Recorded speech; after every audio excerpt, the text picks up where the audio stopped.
Hello, everyone. Kathy Caprino here. Thank you so much for joining me today on Finding Brave. I truly hope the show has been instrumental in helping you reach your highest, most thrilling goals. Speaking of that, I am thrilled to share the opening of the enrollment window for the winter session of my 16-week Amazing Career Project course. This session, which starts Monday, Feb 7th, teaches professional women how to take the most essential 16 steps to building a rewarding, joyful, and successful career, an amazing career, in fact, with the respect and recognition you deserve.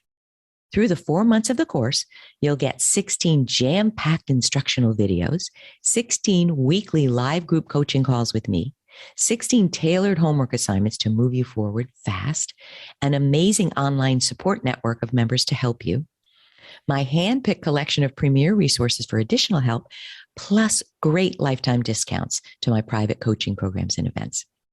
And register as an early bird by January 30th and get 7 great bonuses, including a $500 early bird savings and a 75% discount off my new confidence and self-esteem boosting course, The Most Powerful You. Truly, this is a fantastic investment in you and your career, and there's nothing to lose and so much to gain. I truly hope you'll join me. Visit amazingcareerproject.com for more information and to register now. You know, whether you're on an athletic team or you're in a sales force or you're in a symphony orchestra, boy, you better be honest about what you think about yourself. Because what you think about yourself and what you think about all the things that happen day by day by day, that's what constitutes your confidence. Hello, everyone. This is Kathy Caprino, and welcome to my podcast, Finding Brave. I've created this show for everyone who longs to create something bold and brave in their life, to rise up, speak up, and stand up for who they are, and to reach their highest and biggest visions. Each week, I'll be speaking with inspiring guests from all walks of business, leadership, entertainment, the creative arts, and the entrepreneurial world.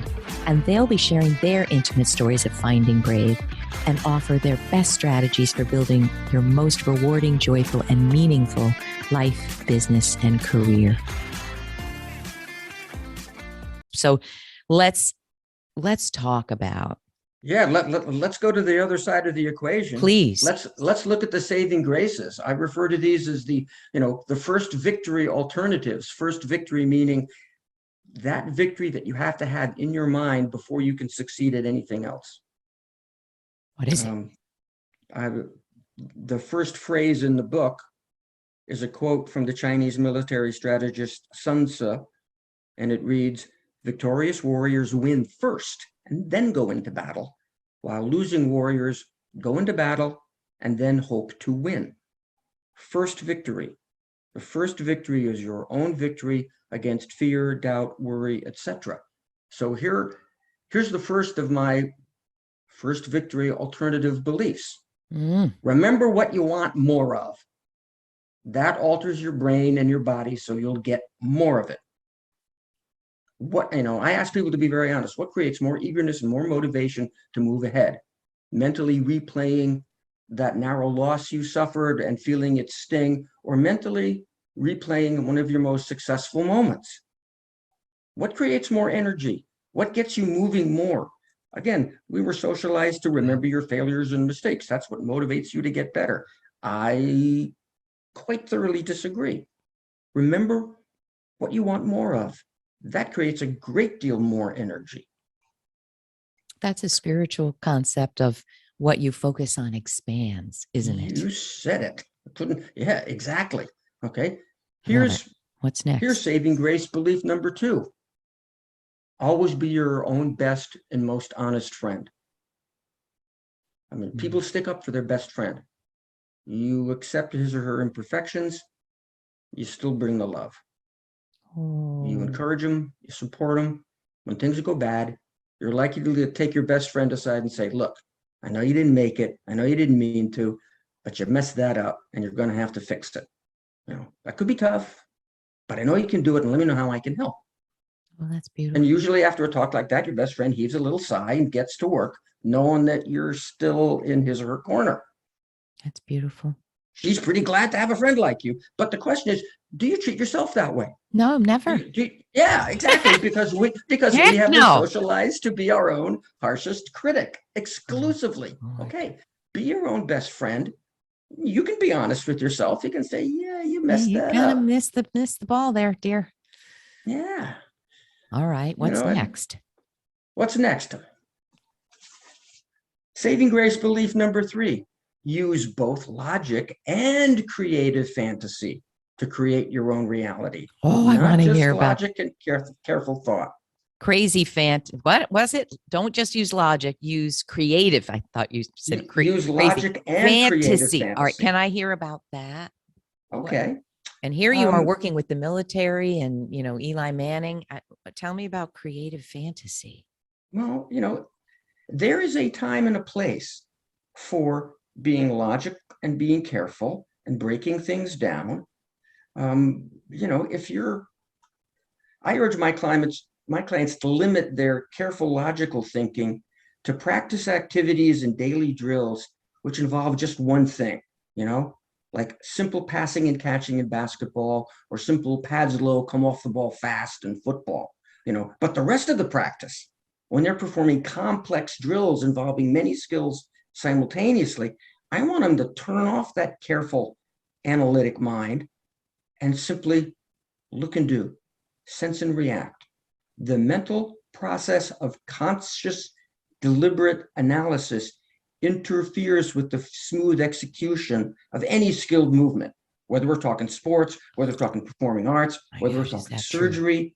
It interferes with the smooth execution. It interferes with the automatic retrieval of remembered information, in testing, taking questions from an audience, making a counter argument. The human mind's analytic conscious capacity is wonderful, but just as wonderful is the mind's unconscious competence. And a lot of people only develop their logic. They miss out on all of these possibilities. They don't attempt anything unless it is quote unquote realistic. Do I have a 50-50 chance of doing it? And even scripted, I think, Oh, yes. I don't want to try this thing. It's new. And I mean, in my little tennis clinic, I've been playing tennis 50 years. I don't want to learn this new stroke because it's so foreign to my cells. Stop resisting. You've learned a lot of things in life. You can figure it out. Oh, wow. All right. Love it. What else? Let me share a little story about logic and creative fantasy. One of my proteges that I'm really proud of is a lady named Donna McAleer, West Point class of 87. She is not one of the most people, and she does not think like the most people. She left a very good corporate job and spent 2 years training full time to make the Olympic bobsled team, even though she had never been a power athlete. She twice ran for Congress as a Democrat in Utah, a state which ranks 43rd in the number of women in elected office. And she knew that none of these goals were realistic, but she pursued them with complete conviction and energy, firmly believing that if she worked hard, worked smart, she'd come out on top. Now, she didn't make the Olympic team. She didn't win those two elections. And skeptics will say, well, she was just wasting her time. But Donna never saw it that way. In her mind, being a Catholic Democratic congresswoman from an overwhelmingly Mormon state made perfect sense. And that's exactly what the world needed. That was the reality she chose to create and believe in. The alternative reality, the logical reality, was that the incumbent male Republican candidate was a lock-in. That's just a justification for negativity. She wrote a beautiful book entitled Porcelain on Steel: Women of West Point's Long Gray Line. And she describes all these women who went on to become general officers, Olympic team members, business leaders, and they're all about people who refuse to accept the status quo and be a little bit creative. What a story. So I really encourage that good mix of logic when you're doing simple things, but fantasy when you're looking long-term and trying to combine into a preparation for performance. Can I insert something here? Please. And I think it might be our next question. Part of embedded in what you said is how we look at failure. And tell me if I'm on the right track here, but when something happens that anyone would consider a failure, I had a very bad month in my business or whatever, I don't tend to thrive by beating myself up and seeing it as a failure. I tend to thrive by saying, wow, I didn't expect that. Yikes, got my ass handed to me. But what can I get from it? I don't punctuate it by it failed and that's the end and I never want to have that again. I punctuate it as, wow, that's part of the learning journey I didn't expect.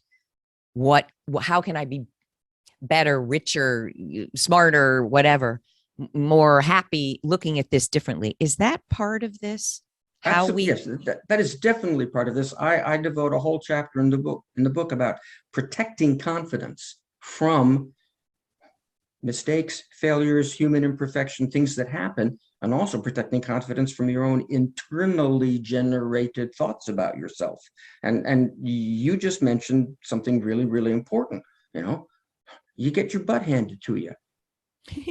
The first thing that you got to do is decide that, okay, this disappointment, this poor performance is not the definitive statement about who I am, what I can do. I treat it as non-representative. So, and that lets me leave it where it is and move forward. And the second thing you mentioned was a certain degree of curiosity. Oh, there's a message in here. What's this trying to tell me? What's something that I can learn from, as opposed to just regretting it and pushing it away and hoping that it never happens again. Right. Oh, wow. Thank you for clarifying that. You have 3 more here, don't you? I got 3 more here. Here's number 4. The key is just enough knowledge consistently applied. Okay. What do you know? What are you good at? What can you apply consistently, time after time after time?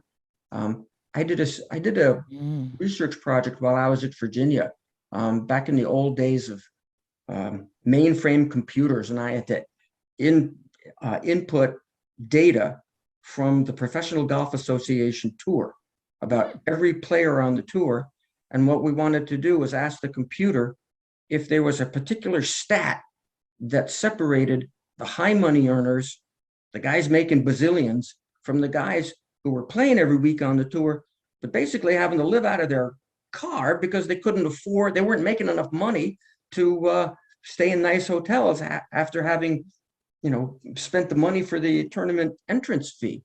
And what the computer told us was that really the only thing that separates top performers from the bottom performers is the fact that the top performers make 1 to 2 fewer putts per round play every round. They're just consistently better at one little tiny thing. Wow. There's not a million things that separate the top from the bottom, just one little thing that is done on a consistent basis. So let's find out what you can be good at, and let's make sure that you're applying that time after time, day after day, moment after moment. Oh, I want to, if you don't mind, amplify that too. I think in business, I run a small business. When things don't go well over a period of time, I'm asking everybody, I'm listening, and I'm often listening to the wrong people, Nate. And just the other day, I had a conversation that I left going, oh, that was wrong in every possible way. But the way it was wrong is, why am I trying to reinvent the wheel? I've done things well for 16 years, certain things. Why am I ready to flush that down the toilet? Exactly. You just have to do that maybe a little differently in this COVID environment, or maybe a little tweak. But I think so many small businesses forget this principle. We're desperate for the easy silver bullet. Yeah, we all like the next bright, shiny object. Wait, let me just chuck this whole thing. No. All right. Wow. Give me 2 more. 2 more. Alternative belief number 5. Beliefs produce behavior. So confidence comes first. Okay? Confidence comes first. What beliefs do what? Beliefs what? Behavior? Beliefs produce behavior. Yeah. As opposed to, well, you can't be confident about anything You can't have a sense of certainty about anything until you've done it well, time and time again. Not necessarily. Remember back in those moments when you were struggling to ride a bicycle without training wheels. You had no experience of success with that. As a matter of fact, you probably had some memories to the contrary, steering out of control, bashing into the curb, maybe scraping your knee or two. But somehow you had the idea that you could do it. Something inside you told you that you could develop the very desirable competence, despite the frustrating falls and scraped knees that could be interpreted as evidence that you couldn't do it. But you maintained enough certainty in your eventual success, and that motivated you to try it again until you got it. The confidence was there. You just had to feed it with a few improvements, a little more distance successfully ridden each time, and that modified your bicycle riding internal software to the point where you got it. You had to have a little sense that it could be done before you did it. All right, I have It's so funny, the number of perfectly competent individuals equipped with all the required skills, they just paralyze themselves with mediocrity and inaction because they refuse to allow themselves to actually be confident. All right, can I ask you this?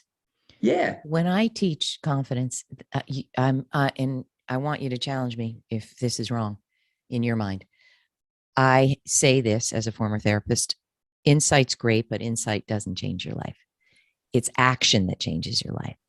And what I say for people, for instance, my world, they're very scared to network. They're very scared to interview. They're very scared to change careers. They're scared to even take the first step to consider changing careers because, and I say to them, I know that you're scared.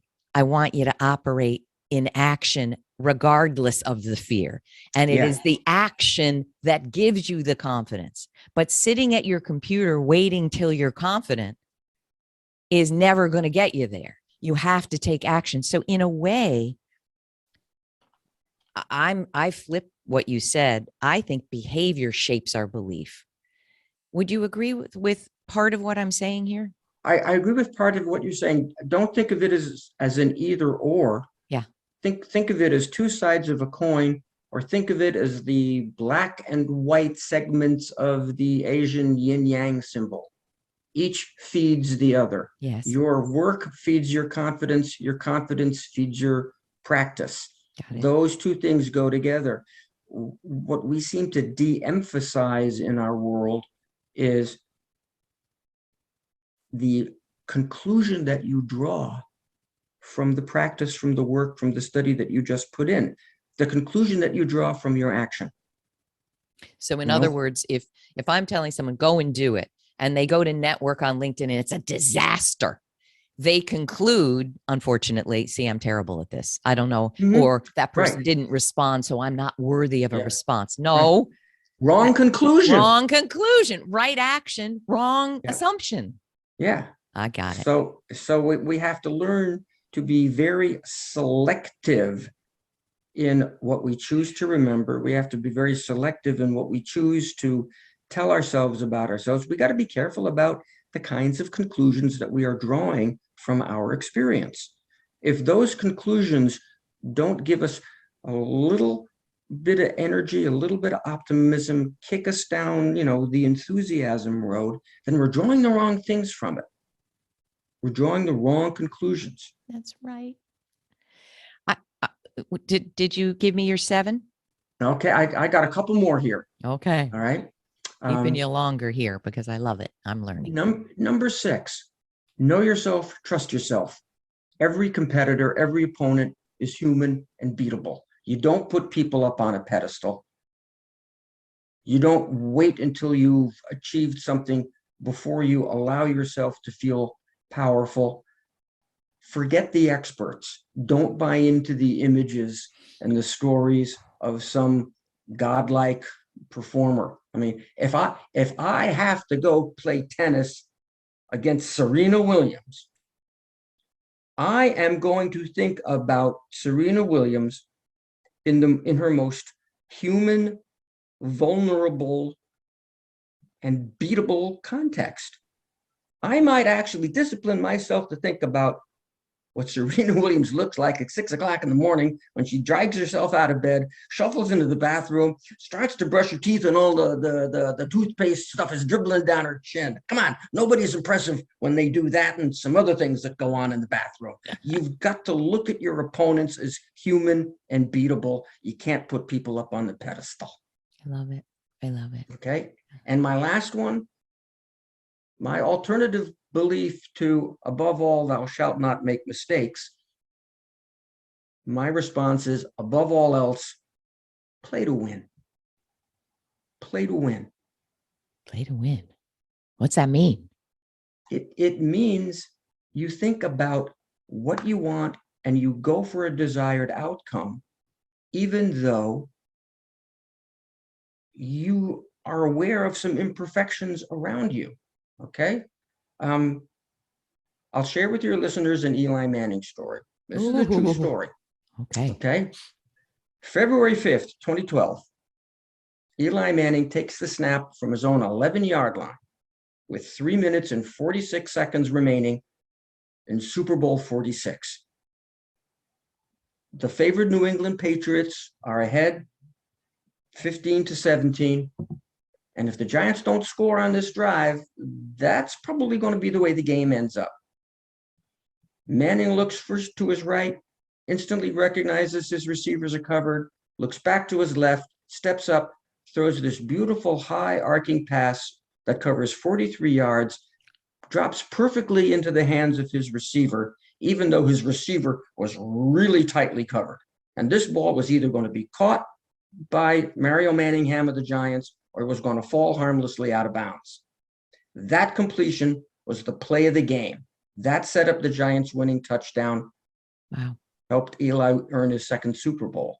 Now, 2 days later, February 7th, Eli took the following question from ESPN radio host Michael Kay on a nationally syndicated radio broadcast.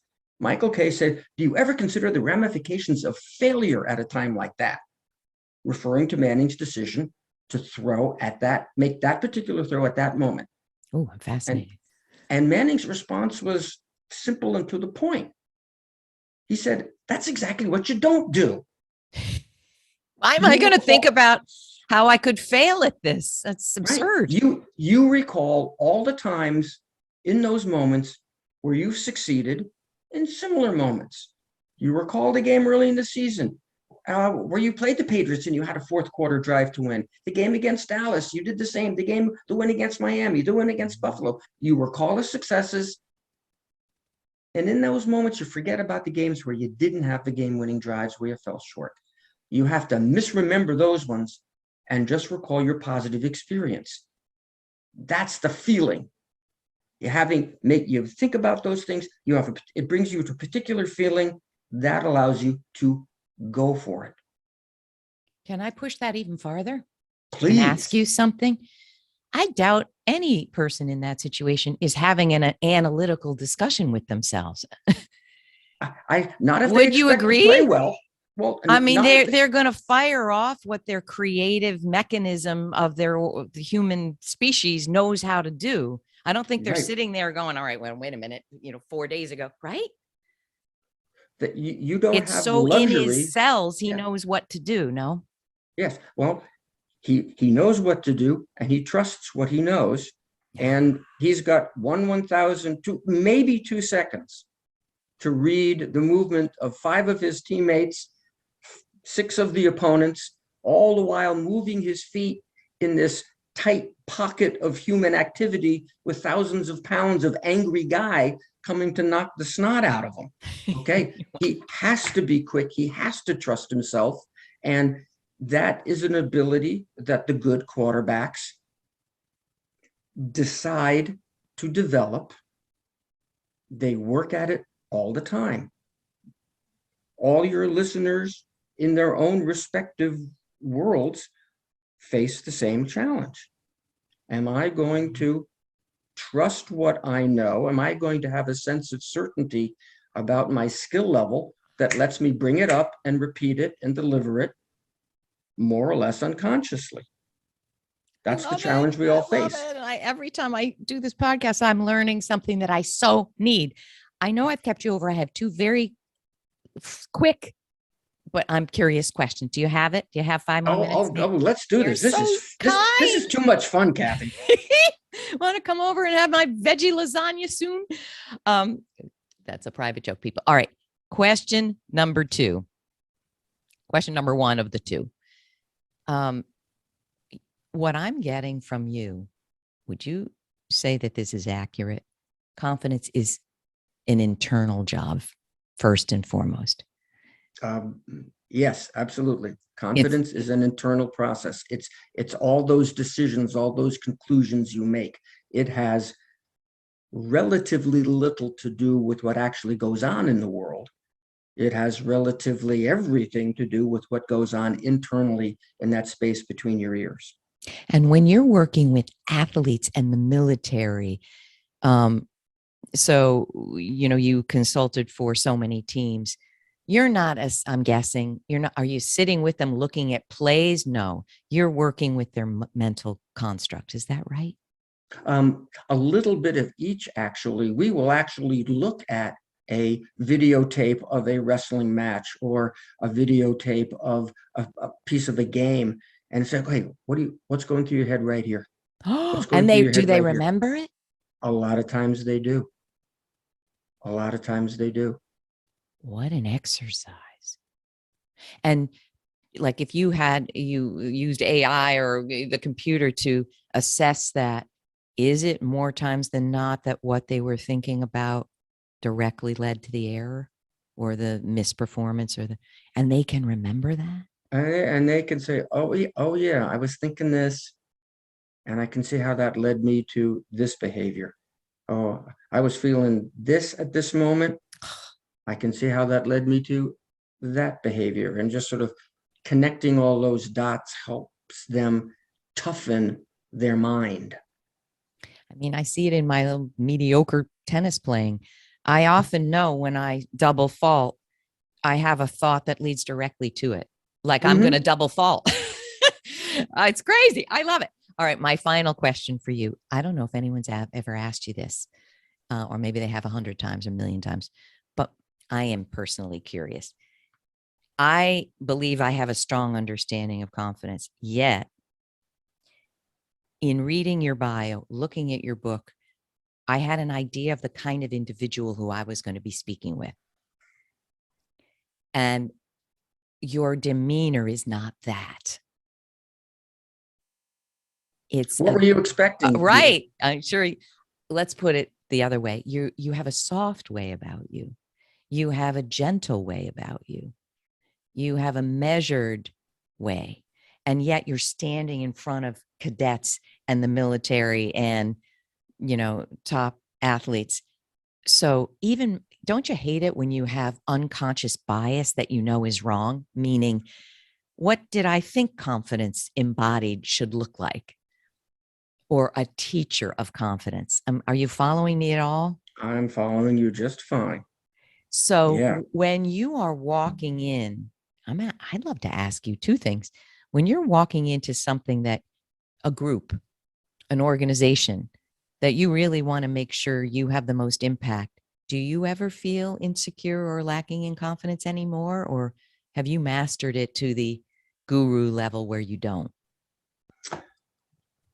If I don't believe that I'm the right person with the right knowledge at the right time to step up in front of a company of new cadets, a annual meeting of the General Electric Aviation Division or whatever, if I don't think I'm the right person at the right time for that moment, then I got no business being there. You don't take the job.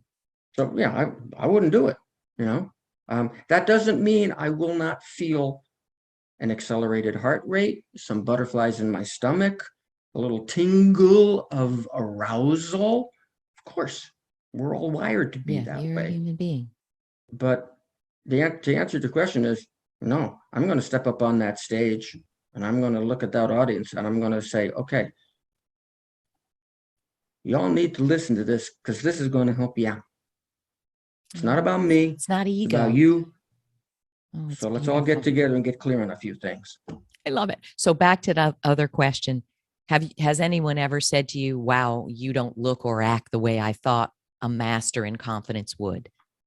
No, no one has ever phrased it quite like that. And I hope that's not insulting to you. I'm thrilled that there's. That's not an insult at all, Kathy. I'm very secure with myself. Good. I mean, I'm thrilled that a person who, I don't even know how to say it because there's so much bias about what a teacher of confidence might look like. And frankly, I've had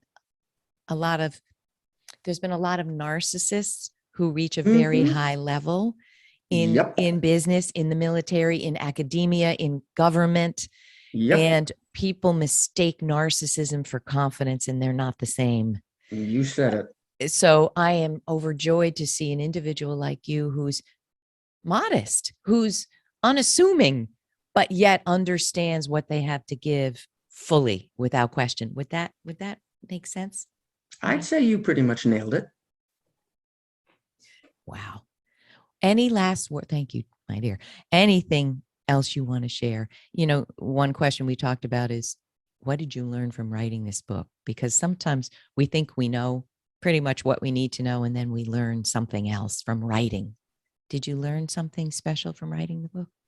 Yeah, I learned how vast the need for this really is. The feedback that I received as I was doing it, the feedback that I received once the manuscript was completed, the feedback I'm receiving from people such as yourself, and I'm doing dozens and dozens and dozens of such interviews, is that this is really necessary. We now understand this better than we ever have, and now we can make the choice to embrace these methods, follow these principles, and see where they take us. On that note, oh my goodness, thank you for letting me keep you longer. I learned so much, and I'm going to make changes. I mean, in honor to you and your time, I'm not going to sit around and do the same thing I've been doing. I'm going to make changes, and I know, and I'll let you know how it goes. People, we want to hear from you. Where this is posted, everywhere where you get your podcast, on LinkedIn, social media. I'd love to hear your questions, and I know Nate's in the middle of his book launch, but we'll try to answer any question that you have. We'd love to hear from you about how this impacts you. And I'm so grateful to you, Nate. Thank you so much. Thank you for the opportunity to be here. If your listeners are curious about the book, natezinsser.com will take you to a link where you can order. And if you got questions for me, I'll take them too. Wonderful. And we will post all of the links that we've talked about here, books and people, in the show notes, including your amazing book. Don't miss it. In fact, it's available. Well, you all are seeing it in January, but I think it's a fantastic holiday gift, but you're going to see this after the holidays. I'm going to snap it up right this minute and read every word again. Thank you again, Nate. All the best. Thank you, all the people. Best to you and your listeners. Thank you, Kathy. All right, people, have a wonderful week, and we will see you next time. Thanks so much for joining us today. And please don't forget to check out findingbrave.org for more programs, resources, and tips. And tune in next time for your weekly dose of Finding Brave.